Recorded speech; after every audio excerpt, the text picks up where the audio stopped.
Sir किस तरह से प्रधानमंत्री माननीय नरेंद्र मोदी जी के निर्णय का मैं स्वागत करता हूं। इस कानून को लेकर जैसा कि प्रधानमंत्री जी ने कहा है कि आने वाले वक्त के अंदर एक कमेटी का भी गठन होगा। अगर हमारी नज़र में प्राथमिकता चुनाव होता तो धारा 370 हम चुनाव जीतने के बाद तुरंत नहीं करते। धारा 370 का भी निर्णय हुआ तो आपने देखा होगा कि चुनाव अगर हमारे प्राथमिकता में नहीं था। इसलिए मैं कह सकता हूँ कि ये सब विपक्ष है और विपक्ष का काम सिर्फ हंगामा करना। सर किस तरह से प्रधानमंत्री माननीय नरेंद्र मोदी जी के निर्णय का मैं स्वागत करता हूं और आज प्रधानमंत्री माननीय नरेंद्र मोदी जी ने ये दर्शा दिया कि उनके नज़र में देश सर्वोपरि है। और आज जिस तरह से निर्णय लिया है तो वास्तव में किसानों के लिए जो कानून बने थे वो देश के किसानों के लिए कानून हित में बने थे। और छोटे किसान निश्चित रूप से इस कानून को चाहते थे। सारे किसान इस देश के कानून को चाह रहे थे, लेकिन उसके बावजूद भी कुछ किसान हैं जो इस कानून से संतुष्ट नहीं थे और उन किसानों को संतुष्ट करने में हम सफल नहीं हो पाए।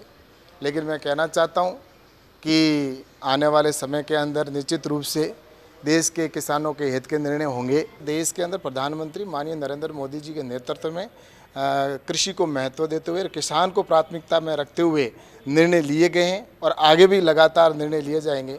और इस कानून को लेकर जैसा कि प्रधानमंत्री जी ने कहा है कि आने वाले वक्त के अंदर एक कमेटी का भी गठन होगा। और मैं सोचता हूं कि निश्चित रूप से इस सब का मैं प्रधानमंत्री जी को धन्यवाद भी दूंगा और इस निर्णय का स्वागत करता हूं और बहुत बहुत आभार प्रकट करता हूं। हमारे प्राथमिकता कभी चुनाव नहीं रहा। माननीय प्रधानमंत्री जी को आज पूरा देश जानता है।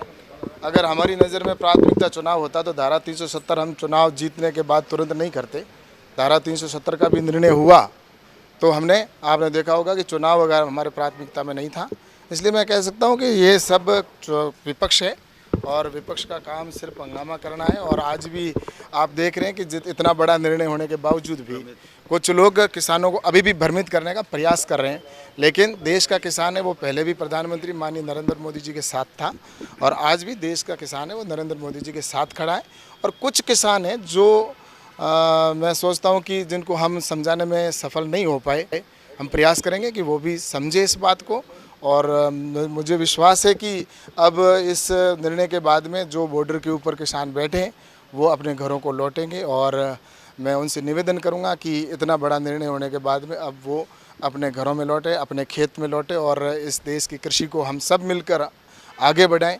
क्योंकि प्रधानमंत्री जी चाहते हैं कि अगर देश को समृद्ध करना है तो किसान को समृद्ध होना ज़रूरी है। और इसीलिए ये सारी योजनाएं प्रधानमंत्री जी माननीय नरेंद्र मोदी जी के नेतृत्व में लगातार प्रयास किए जा रहे हैं। और प्रधानमंत्री जी ने हमेशा किसान को प्राथमिकता में रखा है और भविष्य में भी किसान को प्राथमिकता में रखकर ही हम आगे बढ़ेंगे। और मुझे विश्वास है कि देश को तो इतना ही कहना है कि प्रधानमंत्री जी ने बड़ा हृदय करते हुए और स्वयं ने आकर देश की जनता के सामने और देश के किसानों को संबोधित करते हुए ये बात कही है, तो उसके बाद में कोई बात रह नहीं जाती।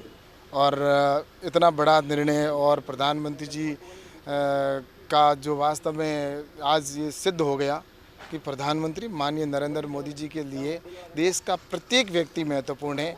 आज मैं धन्यवाद देना चाहता हूं उन लोगों को जिन्होंने इस कानूनों का समर्थन किया और पूरे देश के अंदर किसानों ने इसका समर्थन किया। लेकिन कुछ किसान थे यूनियन के नेता जिनको हम जहां नहीं समझा पाए, तो उनके लिए भी ये कानून वापस लेना मैं सोचता हूं कि एक बहुत बड़ा प्रधानमंत्री जी का निर्णय है। और मैं ही नहीं, आज पूरा देश का किसान इस निर्णय का स्वागत कर रहा है।